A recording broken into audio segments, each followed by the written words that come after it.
사도행전 2장 5절로 13절에 있는 말씀입니다. 오늘 우리에게 주신 하나님의 말씀은 사도행전 2장 5절로 13절에 있는 말씀. 제가 한 절, 여러분이 한 절씩 우리 교독하겠습니다. 사도행전 2장 5절로 13절에 있는 말씀입니다. 그때 경건한 유대인들이 천하 각국으로부터 와서 예루살렘에 머물러 있더니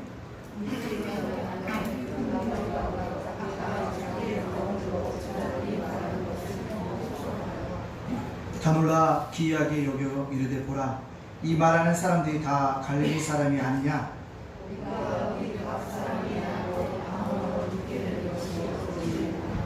우리는 바데인과 메데인과 엘라빈과 또 메소포타미아, 유다와 갑바도기아, 본다와 아시아와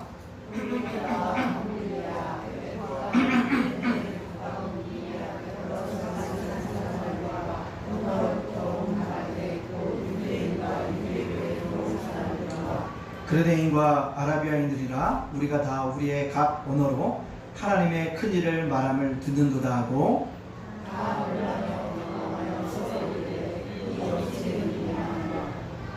같이 읽겠습니다. 또 어떤 이들은 조롱하여 이르되 그들이 세술에 취하였더라 하였더라. 아멘. 이 시간 우리 준비한 영상 잠깐 보도록 하겠습니다. 주제 꺼주시면 바로.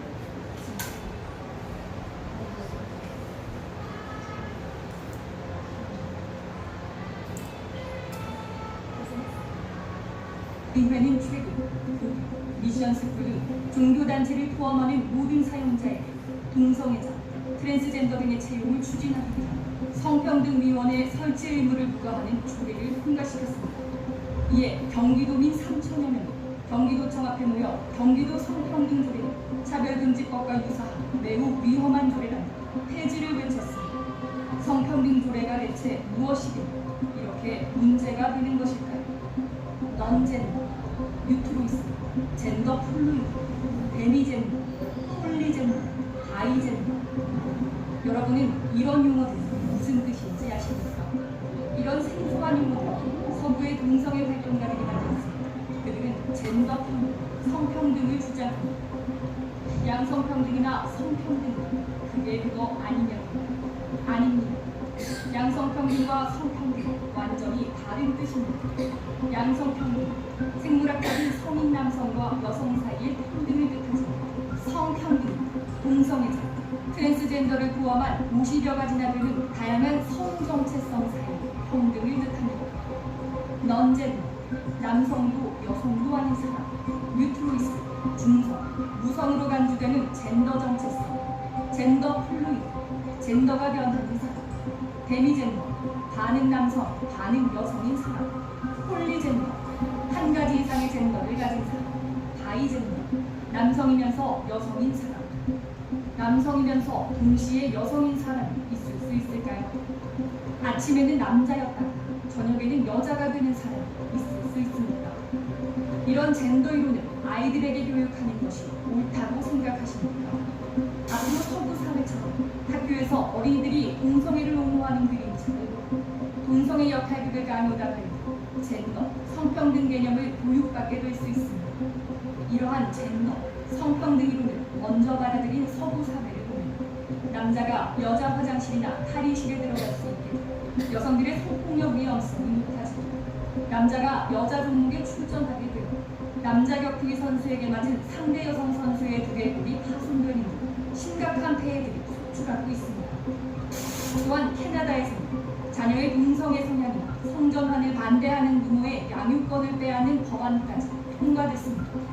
헌법 제36조 1항, 혼인과 가족생활, 개인의 존엄과 양성의 평등을 기초로 성립되고 유지되어야 하며 국가는 이를 보장합니다. 우리 헌법은 남녀 양성의 평등을 기초로 만들어져 있습니다. 그러나 최근 지방자치단체는 젠더, 성평등 이론을 바탕으로 한 조례들을 쏟아내고 있어 문제가 심각합니다. 부산시는 최근 젠더 자문관을 무결로 하였습니다. 시민들의 거센 반대로 부결되었습니다. 부천시도 젠더 전문관을 두고 젠더 마을을 운영하는 조례를 만들려고 했다가 부결되는 등 전국이 젠더, 성평등 조례로 통역을 치르고 있습니다. 그중 가장 악한 성평등 조례를 만든 곳이 바로 경기도입니다.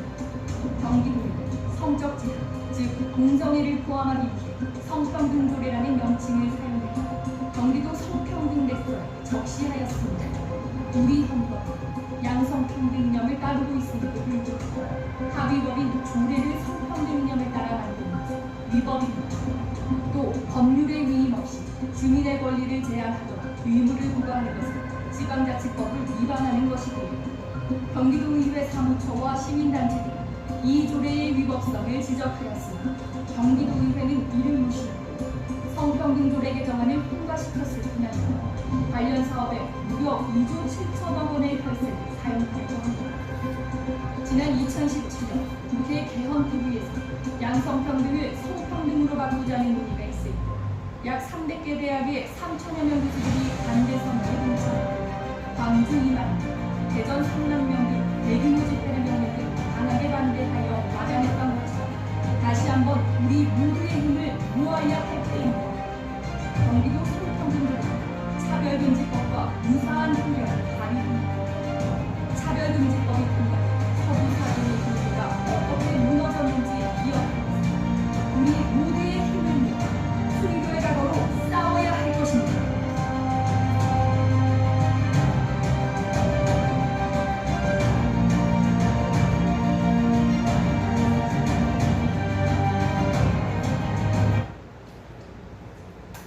오늘 경기도에 있는 모든 교회에서는 다 이거를 틀기로 돼 있어서 저희가 함께 틀고 있습니다. 수요예배 때나 금요예배 때는 함께 틀기로 해서 경기도에 있는 15,000개의 교회가 오늘 다 틀기로 해서 합니다. 여러분 생각할 때는 별 문제가 없다 생각할는지 모르지만 아닙니다. 성경은 남성과 여성으로 구분되어져 있다고 말했지 젠더라는 사회적 개념의 성을 의미하지는 않고 있습니다. 근데 그것을 지금 경기도 도의회에서 하려고 하기 때문에 나가서려고 하는 겁니다.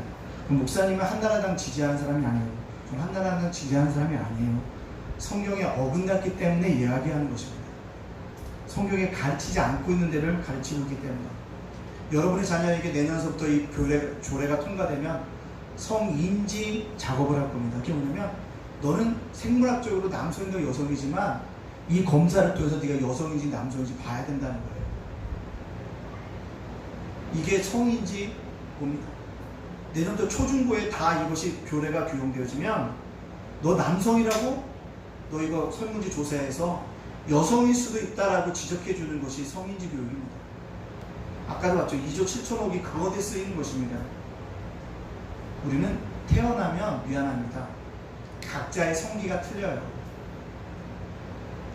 남성과 여성이 생물학적으로 구분이 되어집니다. 근데 국가가 지금 헌법을 바꾸면 헌법 투표를 해야 하기 때문에 복귀지 못하기 때문에 조례를 바꾸러 가면서 뭘 바꾸려고 합니까? 헌법을 바꾸려고 하고 있기 때문에 문제가 되고 있어서 모든 교회 목사님들이 일어나고 있습니다. 그래서 특별히 수원에서는 수원원 중앙침례교회 목사님이 중심이 되어서 있고요.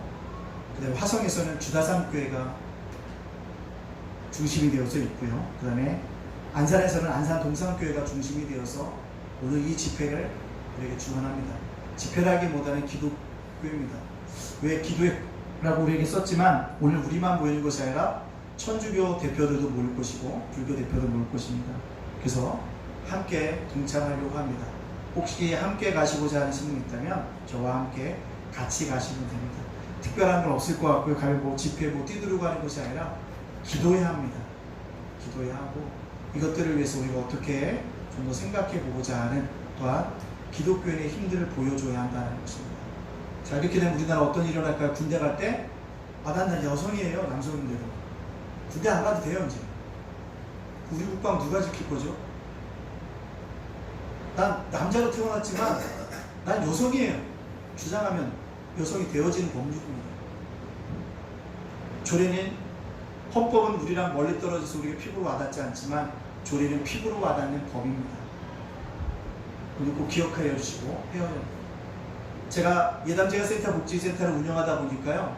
행정법이 얼마나 무서운지를 새삼 깨닫습니다. 공고사항, 조례 하나, 공고사항 넘어갈 것 같아 공고사항이 아니에요. 어기면 벌금입니다. 많이 느꼈어요. 법이라는 것이 정말 얼마나 우리에게 필요한 것이고 우리의 피부로 와닿게 하는 것인가를 깨닫게 되어집니다. 여러분들 위에서 기도하여 주십시오. 위에서 기도해 주십시오. 이것이 참 힘들고 어려운 싸움들을 하고 있는데 우리가 잘 감당할 수 있도록 위해서 기도하여 주시기 부탁드립니다. 다시 한번 얘기하지만 저는 정치적인 색깔과 관련해서 이것을 하는 것이 아니라는 사실을 좀 아십시오. 성경에 남녀로 하나님이 창조하셨기 때문에 그거에 따른 반대라는 사실을 명확히 여러분들에게 밝혀드립니다. 자, 오늘 말씀의 제목 사도행전 2장 5절과 13절에 있는 말씀 제목 성령이 말씀하시면 이라는 말씀으로 말씀을 증거하려고 합니다. 우리 옆 사람과 이렇게 인사합니다. 성령이 말씀하시면 순종합시다. 시작. 성령이 말씀하시면 순종합시다. 아멘. 오늘 우리 집사님이도 기도했는데 어느 날 어떤 분이 저에게 찾아왔습니다. 목사님, 교회가 부흥이 안 되는 것 같은데 교회 터가 안 좋은 것 같아요. 그러십니다. 제가 잘 아는 권사님이 있는데 그 권사님한테 가서 기도 한번 받아보시라고. 그분 권사님이 가라는 곳에 가면 교회가 부흥해요. 그분이 가라는 곳에 가면 출산합니다. 목사님 그런 얘기를 하시더라고요. 제가 듣자마자 웃으면서 한 칼에 거절했습니다. 그것이 정치는 것과 뭐가 다릅니까? 하나님이라는 이름이 들어갔을 뿐이지 점치고 있는 권사님인 거예요. 기도하는데 하나님의 예수님의 이름으로 기도하지만 점을 치는 권사님들이 있다는 것입니다. 이 사건을 제가 겪으면서 느꼈던 게 뭐냐면 목사도 이런 유혹이 찾아오고 때때로 이런 소리를 듣는데 우리 성도님들에게는 어떤 소식이 들려오지 않습니다. 그런 생각을 해봤습니다. 그래서 평범하게 신앙생활 하시는 권사님이셨습니다. 아주 순하세요. 그래서 순전종입니다. 근데요, 제가 개척하고 나서 그 권사님에 대한 이야기 들으니까 그 권사님이 점치는 권사님이래요. 촉촉한데요. 촉촉한데 내가 깜짝 놀랐어요. 아니, 평소 그러시는데 기도하다가 애기 못 낳은 집 보면 몇 월 며칠 날 합방에 그러면 하나님이 주셔. 그렇게 얘기한대요. 그때 막 낫다고 얘기도 간증하는 사람들도 이야기 들었습니다. 점성술이 아닙니다. 근데 성령이 임하는 것을 점성술화 시켜서 많은 사람들이 이야기하고 있다는 사실입니다. 이것을 우리가 뭐 해야 됩니까? 조심해야 됩니다. 신앙이라는 것은 그렇게 우리를 매혹시켜서 우리를 뭐합니까? 넘어가게끔 만들고 있는 것이 수없이 많다는 것입니다. 그러나 오해는 하지 마십시오. 성령의 역사를 위축하거나 제한할 수는 없다는 사실입니다. 따라서 여러분들 이 영적인 삶 속에서 영적인 분별력을 가지고 우리가 뭐합니까? 살아가야 한다는 사실을 알아야 합니다. 영적인 분별력을 가지고 살아가야 한다. 그것이 중요하다는 것입니다. 그래서 저는 두렵고 떨리는 마음으로 여러분에게 영적 분별력을 가지고 살아가기를 간절히 소원합니다. 그럴 때 성령님이 말씀하시면 어떻게 될까요? 우리는 순종하고 나가야 한다는 것입니다. 왜요? 그분이 우리에게 요구하는 것이 있다면, 정말 성령님이 내게 요구하시는 것이 합당하다고 하면 우리 뭐합니까? 요구하시는 것이 있다면 말씀하시면 순종하고 가야 한다는 것입니다. 오늘 본문에 보면 하나님께서 제자들에게 말씀하시자 어떤 일이 일어났습니까? 성령께서 말씀하시자 어떤 일이 이루어졌습니까? 오늘 본문을 통해서 성령 하나님이 말씀하시면 어떤 일이 일어난지를 깨닫고 우리가 성령이 말씀하시면 순종하는 믿음의 자녀가 되어지기를 간절히 소원합니다. 첫째로요, 성령님이 말씀하시면요, 우리에게 놀라운 뭐가 일어납니까? 현상이 일어나게 되어진다는 것입니다. 오늘도 보십시오. 성령 하나님이 임하게 되어지니까 뭐합니까? 성령이 주신 말씀을 가지고 증거하게 되어진다는 사실입니다. 근데 문제는 제자들은 자신의 모국어로 말했는데 모였던 그 사람들이 다 언어가 다른 민족 사람들이었는데 그 언어를 뭐였다? 자기의 모국어로 알아듣는 역사가 일어나게 되어졌다는 사실입니다. 즉, 제가 한국말로 설교하는데 미국 사람, 인도 사람, 불란트 사람, 독일 사람들이 다 제가 한국말로 하는데 독일어 사람은 독일어로 들었고 미국 사람은 영어로 알아듣고 불어 사람은 프랑스어로 들었고 그런 일이 일어난다는 거예요. 그것이 오늘 우리가 본문에 읽었던 현상이 그런 현상이라는 것입니다. 자, 그렇다면 성령님이 말씀하시면 우리에게 어떤 현상이 일어나냐? 첫째로 성령 하나님이 말씀하시면 우리에게 뭡니까? 소동이 일어난다는 사실 하나입니다. 6절 말씀을 다 같이 읽어볼까요? 6절 말씀 6절입니다. 시작. 이 소리가 나매 큰 무리가 모여 각각 자기의 강으로 제자들이 말하는 것을 듣고 소동하여. 그렇습니다. 성령이 말씀하시면 소동이 일어날 수밖에 없다는 것입니다. 왜요? 지금까지 없었던 일이 일어나기 때문에 그렇습니다. 지금까지 경험하지 못했던 일이 뭐할까? 일어나기 때문에 그렇습니다. 그게 우리의 일입니다. 그게 우리의 일입니다. 그렇습니다.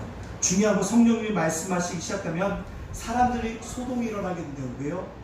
예상 밖의 일이 일어났기 때문에, 상상 밖의 일이 일어났기 때문에, 상식에 맞지 않는 일이 일어났기 때문에, 불가능한 일이 지금 현재 뭐하기 때문에 일어나기 때문에 그렇다는 사실입니다. 그래서 우리 뭘 알아야 될까요? 그것을 바라보면서 성령이 말씀하시는 거나 소동이 일어난다. 두 번째, 성령이 말씀하시면 어떤 현상이 일어납니까? 놀라운 역사가 일어난다는 거죠. 놀람이 있다는 것입니다. 7절 말씀 다 같이 한번 읽어볼까요? 시작.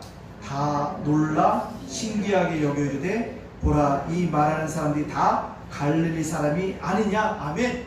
다 놀라 신기하게 놀랐다는 것입니다. 놀라움의 연속이라는 것입니다. 이것은 누가요? 소동이 일어나고 놀람이 일어나는 거 누가 합니까? 성령 받은 사람을 보고 믿지 않는 사람들 속에서 일어나는 현상이라는 것입니다. 그것을 봐야 합니다.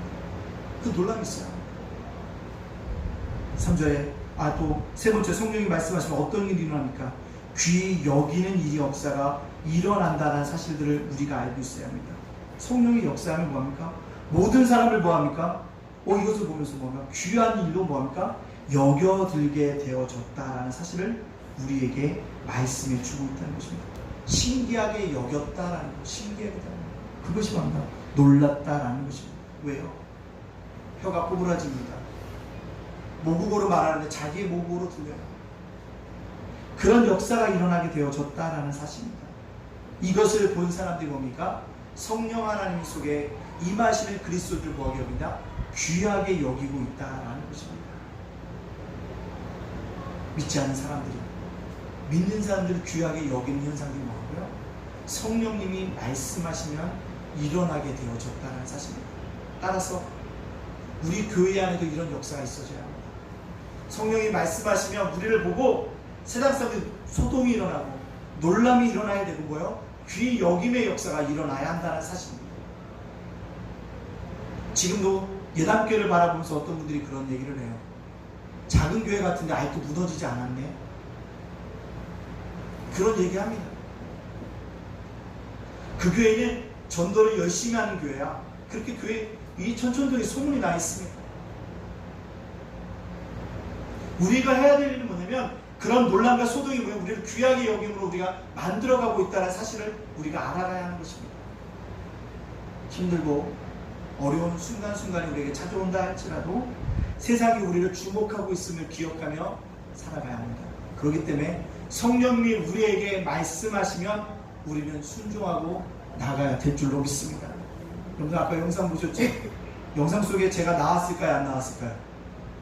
제가 나왔어요. 이거 제가 제작한 게 아니고요. 저 분당에 있는 세대교회에서 만든 영상인데 제가 나왔어요. 그랬더니 뭐 저기 뉴스 시간에도 보니까 친구 목사님 내가 윤 목사 사진 찍혔다고, 기독신문에 사진 찍혔다고 하는데 나와 있더라고요. 여러분들 제가 이 얘기를 하는 이유는 무엇이냐면 우리의 힘을 모아서 뭐요? 성경을 지키고자 하는 우리의 힘들을 뭐합니까? 세상 속에 보여줘야 한다는 사실입니다. 그것이 우리들의 일입니다. 그래서 우리가 뭐합니까? 오늘도 그 일들을 감당하고자 목사님들이 모일 겁니다. 몇 명 모일지 몰라요.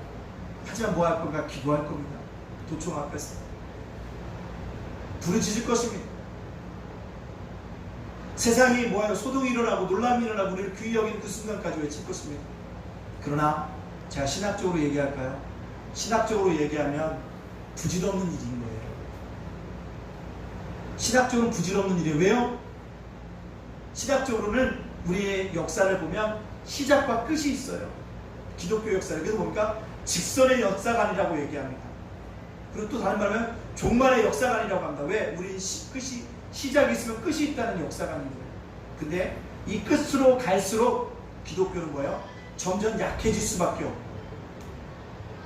하나님의 주권이 아닌 뭐요? 인권을 주장하는 사람들에 의해서 주권을 주장하는 교회는 점점 축소될 수밖에 없습니다. 질 수밖에 없는 싸움인 거예요. 신학적으로 보면. 그러나 오늘을 살아가는 우리가 뭐예요? 외쳐야 한다는 거죠. 언젠가는 하나님 앞에 설 텐데 내가 이 땅을 살아가는 동안에 그런 흐름 속에서 기독교의 진리를 외쳐봐야 한다는 거죠. 하나님이 남자와 여자로 창조하셨어요. 아담과 하와를 창조하셨잖아요. 너희에게 사회적인 젠더라는 성을 주신 것이 없다는 것입니다. 그래서 우리는 뭐하는 거예요? 다양한 것입니다. 결론은 우리가 질 수밖에 없는 싸움이라고 얘기합니다. 그러나 종말에 가면 우리가 최종적으로 승리하겠죠. 그러나 종말에 이르기까지는 우리가 질 수밖에 없는 싸움이지만 뭐합니까? 외쳐야 한다는 겁니다. 왜? 그것이 진리이기 때문이었습니다. 그 세상에서 우리가 소동이 일어나고 놀람이 일어나게 하여 우리를 귀히 여기시고 우리가 해야 한다는 것입니다. 중세교회를 크게 터전을 일으켰던 토마스 아퀴나스는 늘 이런 얘기를 했습니다. 초대교회 때는 금과 은은 내게 없거니와 곧 나사렛 예수의 이름으로 일어나라 걸으라는 능력이 있었지만 내가 살고 있는 중세교회는 은과 금이 넘쳐난다. 권력자들도 넘쳐난다. 근데 뭐가 없다? 예수의 능력이 없다는 것입니다. 왜요? 백은주의가 넘쳐납니다. 황금주의가 그 안에 있기 때문에 그렇다는 사실입니다. 우리가 돈을 추구하는 세상 속에 살고 있지만 그래도 뭐요? 우리는 신앙을 추구하며 살아가야 합니다. 세상은 세속주의로 나가지만 뭐라고 우리는 하나님의 중심으로 살아가야 합니다. 세상은 인권을 강조하지만 우리는 뭐요? 하나님의 주권을 인정하며 살아가는 것 저와 여러분의 삶입니다. 몸부림쳐야 되는 것이죠. 우리 그러고 살아가는 사람들인 것입니다. 우리에게 필요한 게 무슨 능력이냐면 돈의 능력이 아닙니다. 권세의 능력이 아닙니다. 무슨 능력이요? 예수의 능력을 덧입고 살아가야 될 믿음의 자녀인 줄로 믿습니다. 그럴 때 우리가 뭐예요? 세상이 우리를 다르게 봅니다. 세상이 소동할 수밖에 없는 것입니다. 인권을 주장할 때 하나님의 주권을 주장하면서 묵묵히 그 길을 걸어가는 것입니다. 그게 신앙인 거예요. 세상은 돈을 쫓아가지만 누구예요? 우리는 하나님 중심으로 묻혀 살아가는 것. 그 성령님이 말씀하시는 것입니다. 우린 그렇게 살아가야 한다는 것입니다. 사랑하는 예단교회 성도 여러분들, 우리는 중세교회처럼 은과 금이 넘쳐나는 교회가 아닐지라도 예수의 능력을 소유한 교회로서 주님을 기쁘시게 하는 교회가 우리가 함께 만들어가야 될 줄로 믿습니다. 우리 그 사람을 나가야. 두 번째로요, 성령님이 말씀하시면 놀라운 의미가 주어진다는 것입니다. 뭐요? 듣는 자가 자기의 모국어로 들었다고 얘기했습니다. 이것은 뭐입니까? 언어의 회복이 일어나는 것입니다. 성경에 언제 언어가 갈라졌습니까? 언제 갈라졌습니까? 인간이 바벨탑을 쌓다가 하나님과 같이 높아지리라 라고 얘기했다. 뭐합니까? 하나님의 언어를 보아요 소통이 안 되게 하여 주심으로 말미암아 어려움을 당했다는 거죠. 창세기 11장 9절에 이렇게 얘기하고 있습니다. 한번 띄워주실까요? 같이 있습니다. 시작. 그러므로 그 이름을 바벨이라 하니 이는 여호와께서 거기서 온 땅의 언어를 혼잡하게 하셨음이니라. 여호와께서 거기서 그들을 온 지면에 흩으셨더라. 아멘. 온 땅의 언어를 혼잡하게 하셨는데 오늘 그들이 뭐예요? 모국어로 말했더니 각자의 모국어로 알아듣는 역사가 일어났다는 거죠. 뭡니까? 언어가 하나 되어지는, 소통이 되어지는 현상이 일어났다는 사실입니다. 즉 기억하십시오. 성령께서 말씀하실 때 우리가 순종할 때 우리 안에 일어나는 뭡니까? 소통이에요. 누군가의 소통입니까? 하나님과의 영적인 소통이 일어나는 것입니다. 하나님이 나에게 들려주는 음성을 듣게 되어집니다. 그래서 뭐합니까? 아, 이렇게 살면 안 되지. 내가 오늘 교회 가야지. 아, 이렇게 살면 안 되지. 내가 기도해야지. 이렇게 살면 안 되지. 내가 교회에 모여지. 헌신해야지. 그런 마음들이 우리 속에 뭐예요? 불붙듯 일어나게 되어진다는 사실입니다. 하나님과의 소통이라는 것입니다. 성령의 소통. 성령이 말씀하시면 우리에게 진정한 의미가 하나님과 소통하게 되어진다는 것입니다. 따라서 오순절에 임한 성령 하나님으로 인해서 그들의 언어가 하나 되어졌다는 것입니다. 즉 바벨탑에서 언어가 혼잡게 되어졌던 것이 오순절 사건을 통해서 하나 되어지고 소통되어지는 의미가 있게 되어졌다는 사실입니다. 중요한 게 성령 가운데서 우리가 소통이 일어나야 합니다. 제가 신앙생활을 하고 또한 목회생활을 하고 여러분에게 말씀을 증거하고 있지만 제일 답답한 게 무엇인지 압니까? 영적으로 통하지 않을 때가 제일 답답한 것이에요. 우리가 서로 영적으로 통하기 위해서 뭐합니까? 성령의 말씀하심에 순종할 때 우리와 영적인 것이 소통이 일어나는 역사가 일어나게 되어진다는 것입니다. 따라서 우리는 소통이 일어나요. 하나님과 소통이 일어나고 성도들과의 소통이 일어나고 성도와 목사 간의 소통이 일어날 때 하나님의 놀라운 역사를 우리가 경험할 수 있다는 사실입니다.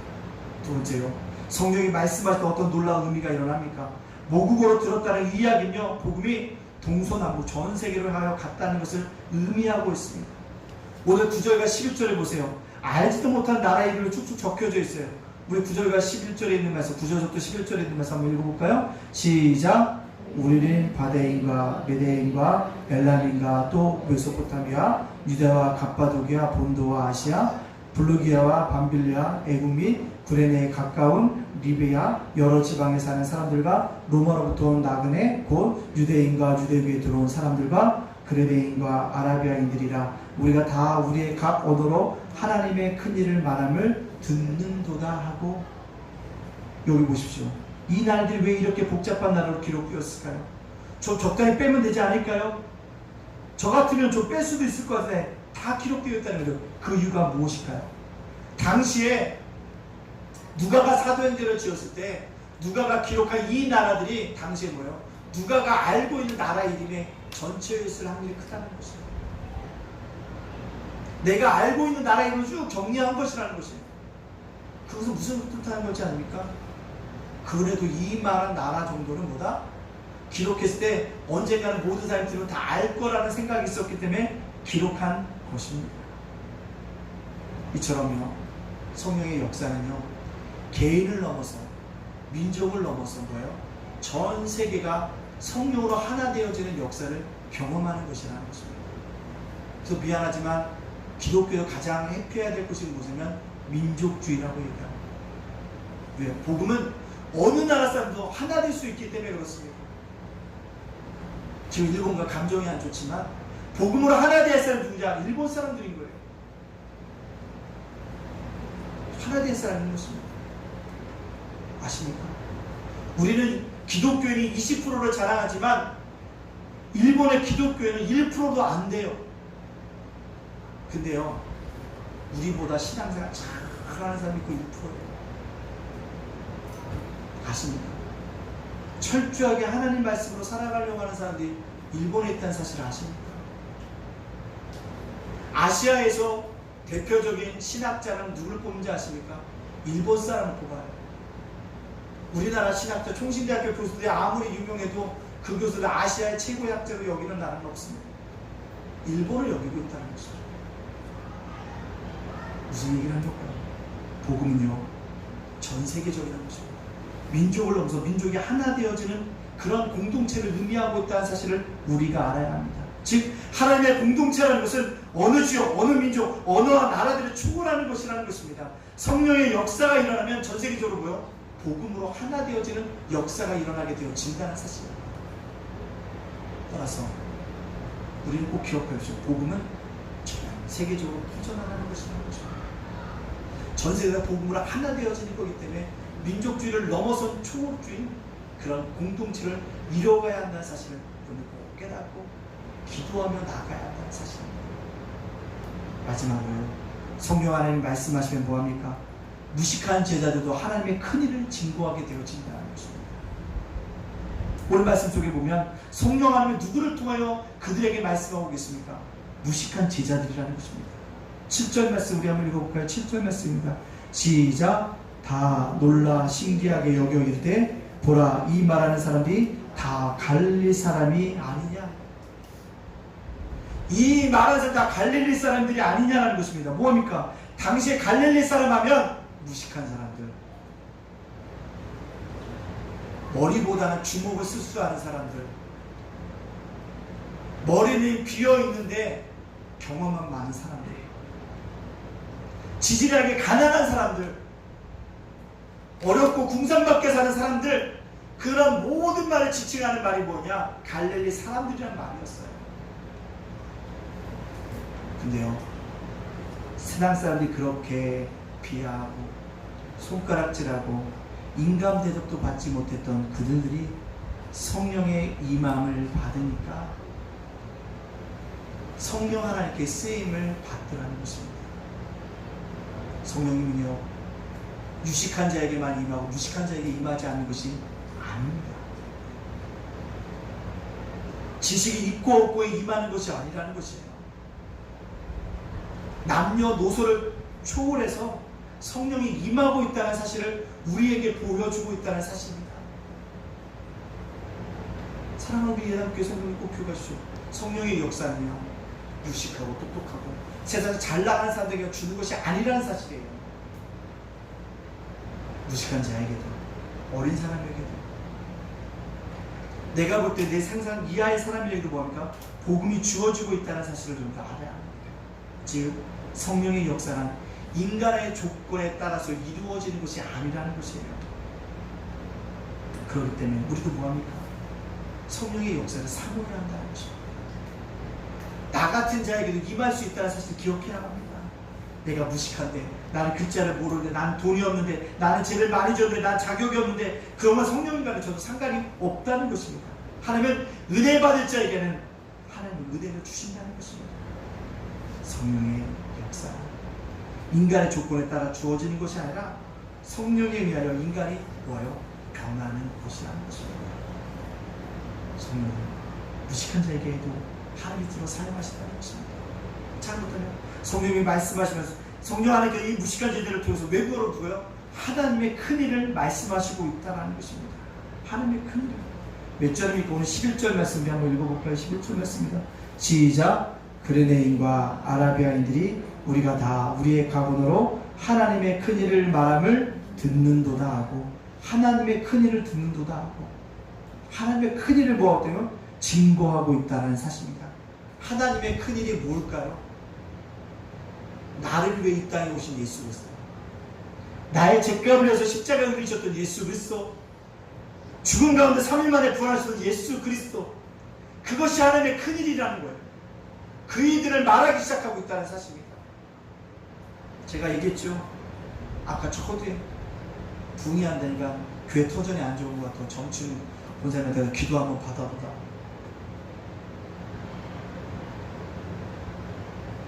여러분들, 성령을 정말 충만하게 받은 사람은요, 점치는 게 아니에요. 점치지 않습니다.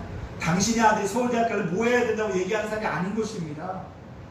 어느 직장으로 가라고 지금 기도하는 사람이 아니라는 것이에요. 무엇입니까? 하나님의 큰일만 얘기하는 것입니다. 성령의 충만함을 내가 정말 받으면 사사로운 것에 어떤 점을 치는 사람이 아니라 하나님의 큰일을 증거하지 않을 수 없는 내 안의 역사가 일어나게 된다는 거죠. 자꾸 일어나게 뭐합니까? 복음 증거하게 돼요. 내가 성령 충만하게 하는 거예요. 복음을 증거하지 않고는 배길 수가 없게 되어진다는 거죠. 그 다음에서 뭐합니까? 복음을 외치게 되어진다는 것입니다. 즉, 무식한 제자들이 오순절 날 성령을 받으니까요,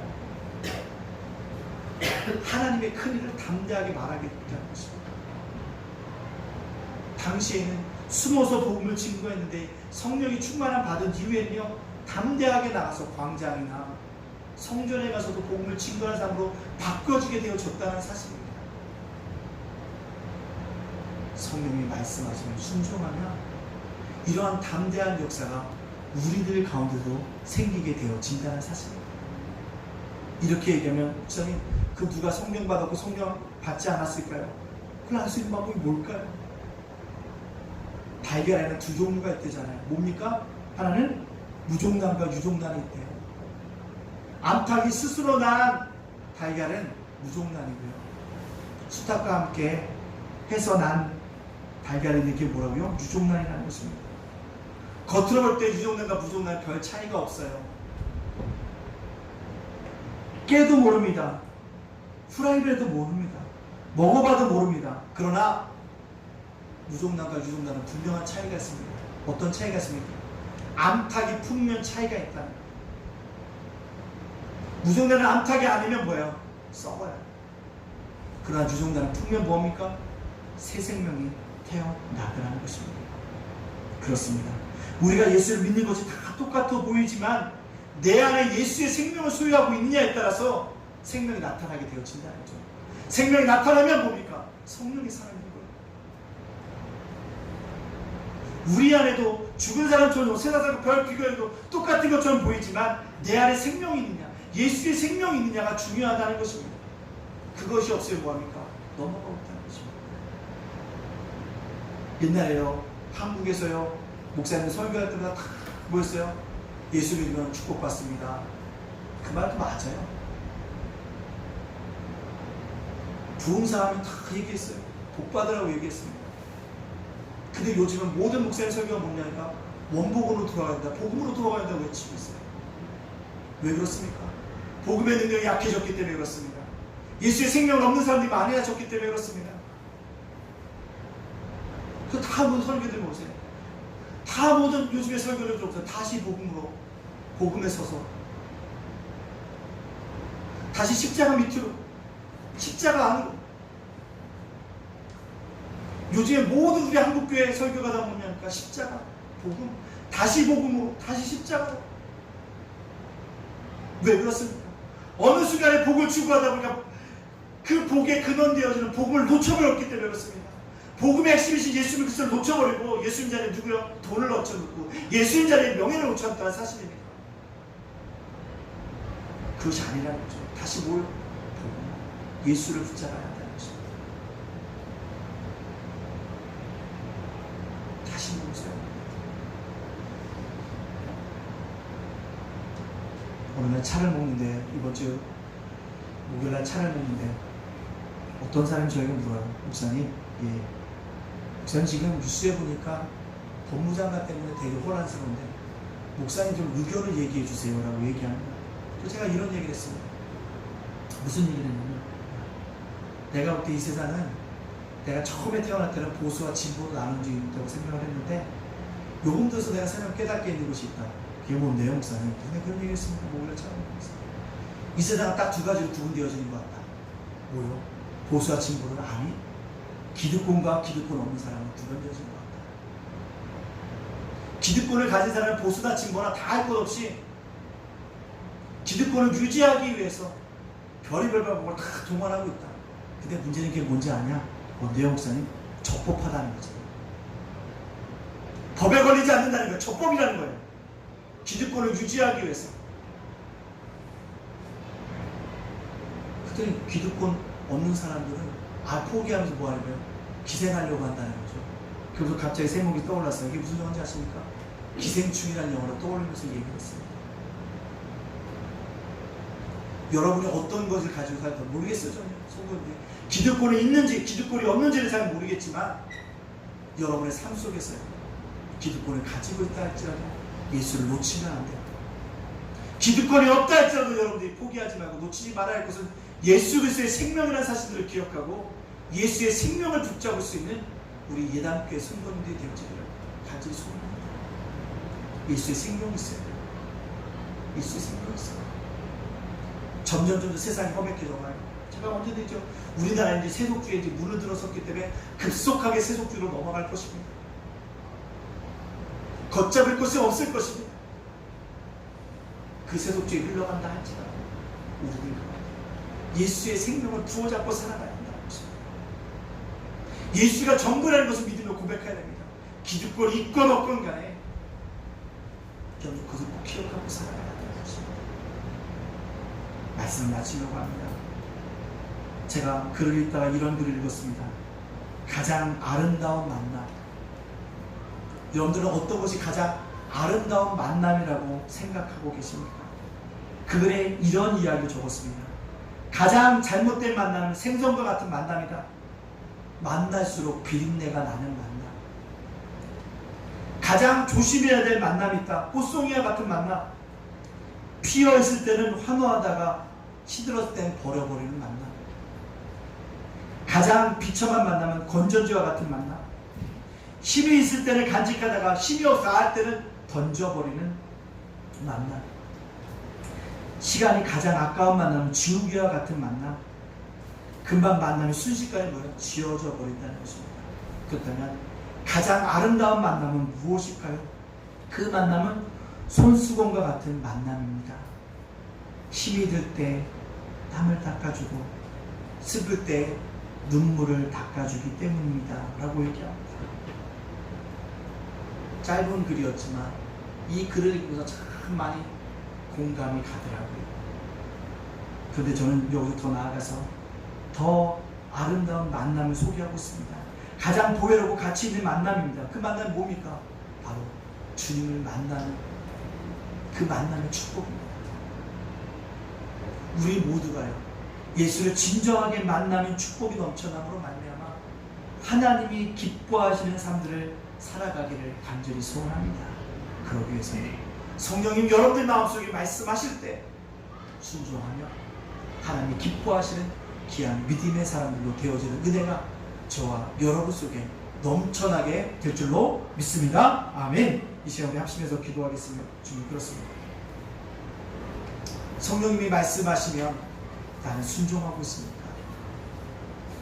성령님이 말씀하시면 나에게 놀라운 현상이 일어나고 있습니까? 세상 사람들 나를 보고 소동이 일어나고 놀라고 귀히 여기는 역사가 일어나고 있습니까?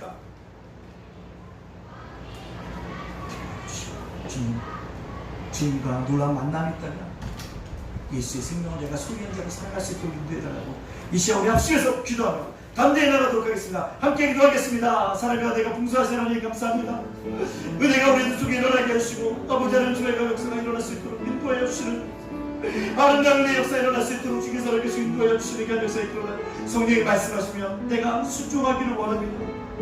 회피하지 않도록 인도하여 주소서. 성령이 말씀하시면 나에게 주어진 십자가인 줄 알고 나에게 짊어지고 달려나갈 수 있도록 인도하여 주시는 귀한 역사에 일어나길 원합니다. 성령이 말씀하시면 나에게 참다운 의미 이것을 알고 그 의미를 짚고 내가 살아갈 수 있도록 인도해 주시고 하나님의 성령이 말씀하시면 내가 그 일을 감당하며 그 일을 증언할 수 있도록 우리를 붙이시고 우리를 인도하여 주시는 귀한 역사에 있기를 원합니다. 세상에 틀어져 세상에 세상적으로 나온다 할지라도 내 안에 예수의 생명을 소유한 자로서 아버지 사랑하는 하나님의 역사를 나길 원합니다. 하나님 정말 내 나타나는 역사에 우리 속에 신조를 임하여 주실 수 있도록 하나님께서 하나님께서 인도하여 주시는 귀한 역사에 일어날 수 있도록 우리 삶을 주장해 주시고 하나님 우리 이름에 인도하여 주시는 귀한 역사에 있게 하여 주시옵소서. 감사드리며 예수님의 이름으로 축복하며 기도하옵나이다. 아멘. 담임 목사님 저와 교회와 가정과 예담제가 목센터와 피택자 목자에게 주님의 축복과 은총이 넘치게 달라고 이 시간 합심해서 기도하겠습니다. 사랑과 내가 봉사하시 하나님 감사합니다.